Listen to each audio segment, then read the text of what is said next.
আমি কে তুমি কে আমি কে তুমি কে। মেডিকেল অ্যাসিস্ট্যান্টদের ডিপ্লোমা মেডিকেল প্র্যাকটিশনার হিসেবে বিবেচনা করে Bangladesh medical and dental council বা বিএমডিসি। এর প্রতিবাদে চিকিৎসকরা লং মার্চ টু বিএমডিসি কর্মসূচি গ্রহণ করে।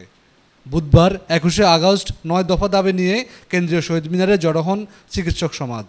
বিএমডিসি কর্তৃক ম্যাটস, ডিএমএফ, 2MP পাশ করা এবং মেডিকেল অ্যাসিস্ট্যান্টদের বিবেচনা করায় সমাবেশ থেকে জানানো হয় তীব্র নিন্দা।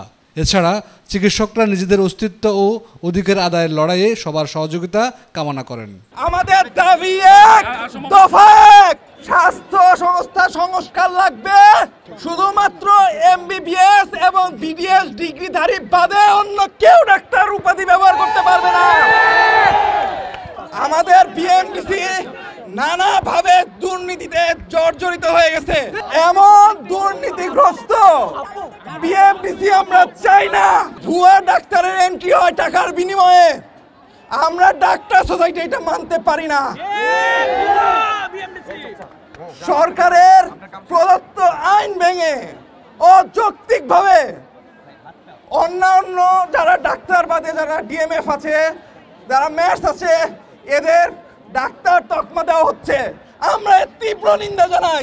অন্তর্বর্তীকালীন সরকারের উপদেষ্টা এবং কেন্দ্রীয় সমন্বয়করা 9 দফা দাবির সাথে ঐক্যমত হয়েছেন বলে জানান আন্দোলনরত চিকিৎসকরা।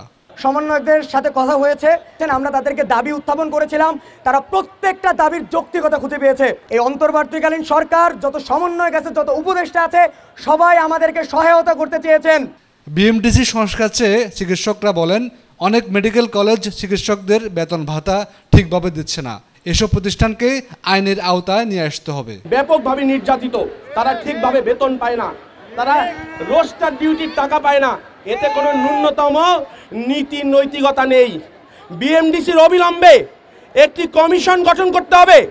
যে বা যারা ডাক্তারের টাকা মেরে দেয়, সে যত বড় প্রতিষ্ঠানই হোক, আমরা তাদের আইনের আওতায় চাই। এ সময় তারা আরও বলেন, চিকিৎসক শুধু পরিচয় দেওয়ার বিষয় না, এটি যোগ্যতার বিষয়।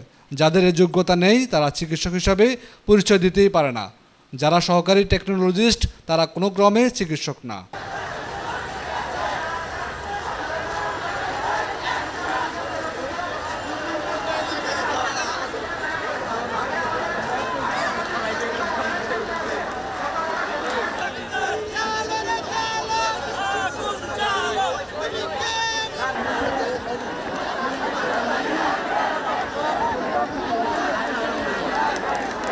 Hafizullah, doctor TV, Dhaka.